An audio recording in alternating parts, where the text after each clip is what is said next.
15 महीने से ज्यादा की जंग के बाद अब यूक्रेन की सेना के हाथ पांव फूलने लगे हैं। यूक्रेन की वायुसेना ने तो साफ कह दिया है कि अगर अमेरिका ने फौरन 60 पेट्रियट मिसाइल डिफेंस सिस्टम नहीं दिए तो रूस कीव पर कब्जा कर सकता है। इधर पश्चिमी देशों ने यूक्रेन को चेतावनी दे दी है कि अगर यूक्रेन का काउंटर अटैक फेल हुआ तो फिर रूस से यूक्रेन को कोई भी नहीं बचा पाएगा।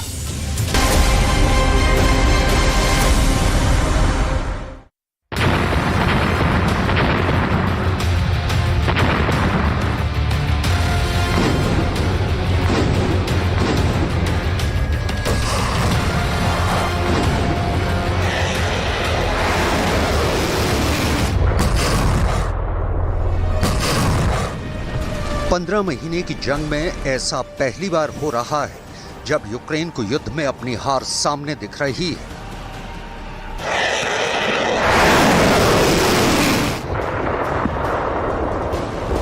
क्या वाकई में रूस कीव पर कब्जा करने जा रहा है? क्या इसीलिए यूक्रेनी वायुसेना के प्रवक्ता यूरी इहनाट ने अमेरिका को चेतावनी दी है कि अगर यूक्रेन को 60 पैट्रियट मिसाइल डिफेंस सिस्टम तुरंत नहीं दिए गए तो यूक्रेन की राजधानी कीव पर रूस कब्जा कर लेगा।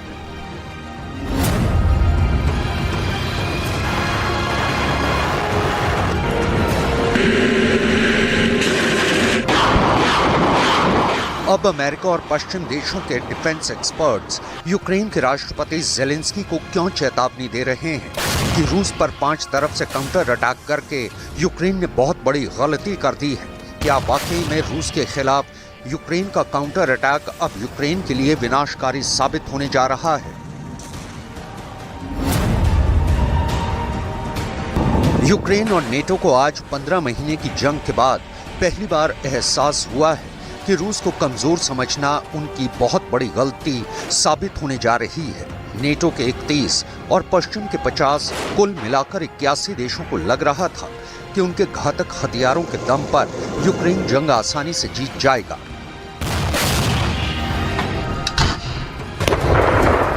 जीत के लंबे चौड़े दावे, रूस की तबाही, रूसी सैनिकों के मौत के आंकड़े दिखाकर पूरी दुनिया में यूक्रेन और नेटो साबित करने में जुटे थे कि पुतिन का रूस घुटनों पर आ गया है।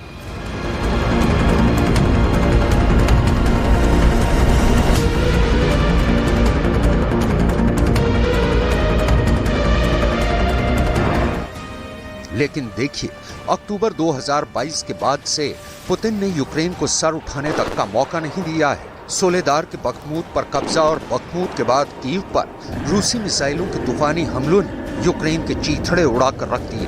अकेले कीव में ही 9 मई के बाद हर दिन 100 से ज्यादा मिसाइल और ड्रोन हमले हुए हैं। कुछ दावों के मुताबिक लगभग 30 दिन में रूस ने यूक्रेन की राजधानी कीव पर 1500 से ज्यादा मिसाइलें दागी हैं।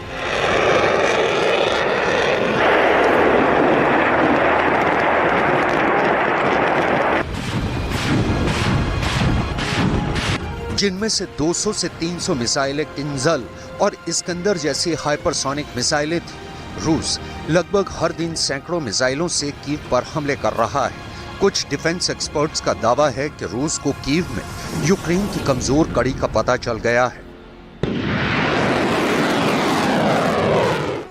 कीव में मौजूद अमेरिका के पेट्रियट मिसाइल सिस्टम समेत पश्चिमी देशों के तमाम एयर डिफेंस सिस्टम का रूसी मिसाइलों ने धुआं निकाल कर रख दिया है। यूक्रेन का एयर डिफेंस सिस्टम लगभग रूस ने तबाह कर डाला है। ऐसे हालात में कीव कैसे बच पाएगा, इसे लेकर यूक्रेनी वायुसेना के प्रवक्ता यूरी इहनाट ने अमेरिका से क्या मांग की है।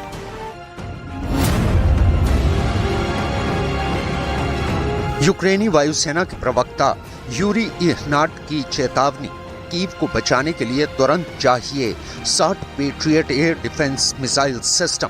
अमेरिका 5 दर्जन पेट्रियट एयर डिफेंस तुरंत कीव भेजे। यूक्रेन के सांसद का दावा है कि रूस के बेहद तीव्र मिसाइल हमलों से कीव को बचाना अब असंभव होता जा रहा है। यूक्रेनी सांसद का दावा है रूस 2 से 3 बार आसानी से सबसे घातक मिसाइलों से कीव पर और हमले कर सकता है। यूक्रेन से जुड़े एक्सपर्ट्स का यहां तक दावा है कि रूस का मिसाइल भंडार का अंदाजा किसी को नहीं है। रूस के पास अभी भी हजारों मिसाइलें मौजूद हैं तो कीव समेत यूक्रेन के 13 शहरों को तबाह कर सकती हैं। यहाँ तक कि यूक्रेन में होलोस पार्टी के सांसद और खुफिया संसदीय समिति के सचिव रोमन कोस्टेंको ने 4 जून को कह दिया था कि रूसी मिसाइल भंडार के जल्द समाप्त होने की कोई उम्मीद नहीं है।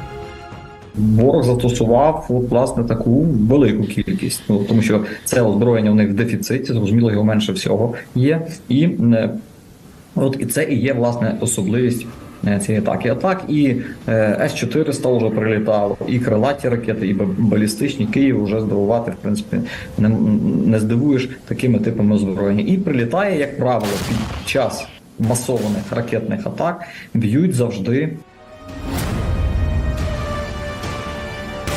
यूक्रेनी सेना इस वक्त रूस की सेना पर 5 से लेकर 8 तरफ से काउंटर अटैक कर रही है।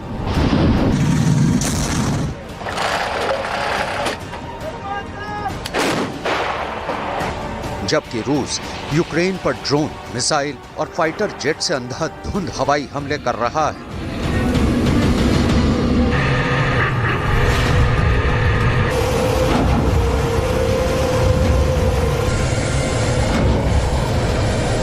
रूस के पास ना तो मिसाइलों की कमी है और ना ही आत्मघाती ड्रोन्स की।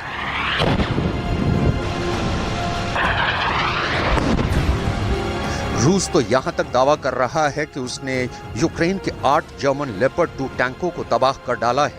यहां तक कि पिछले 36 घंटे में यूक्रेन के 2000 से ज्यादा सैनिकों को मारने का दावा रूस कर रहा है। जरा देखिए रूस के रक्षा मंत्री सर्गेई शोइगु क्या दावा कर रहे हैं।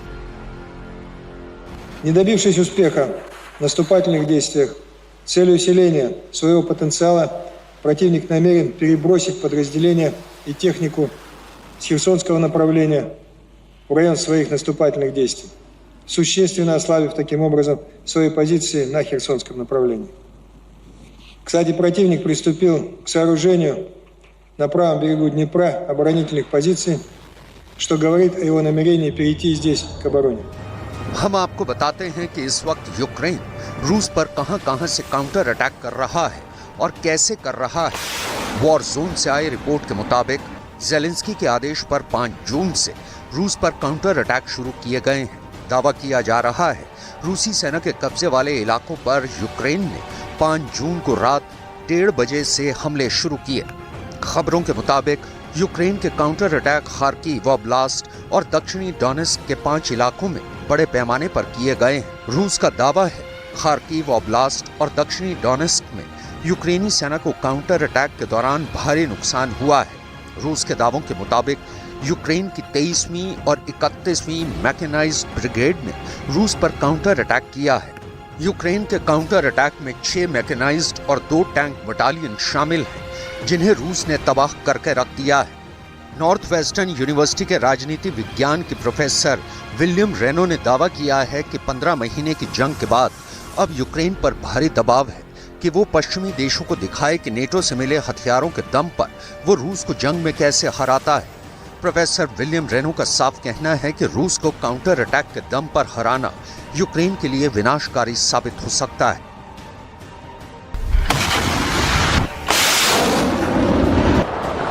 डिफेंस एक्सपर्ट्स के मुताबिक रूसी सेना पर यूक्रेन का काउंटर अटैक उसके लिए सुसाइड मिशन साबित होगा, क्योंकि पुतिन के रूस ने पिछले 5 महीनों में जबरदस्त तैयारी कर ली है। इस वक्त हर महीने रूस लंबी दूरी की 70 से ज्यादा हाइपरसोनिक मिसाइलें बना रहा है।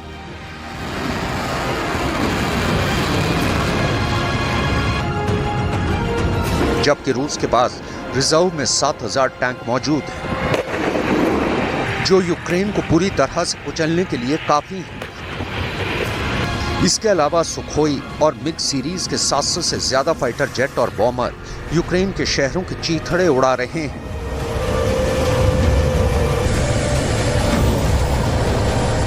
ऐसे हालात में यूक्रेन का काउंटर अटैक वॉर एक्सपर्ट की समझ से बाहर है, जबकि ज़ेलेंस्की का मानना है कि अगर अभी रूसी सेना पर काउंटर अटैक नहीं किया गया तो रूस कुछ हफ्तों में ही राजधानी कीव पर भी कब्जा कर लेगा।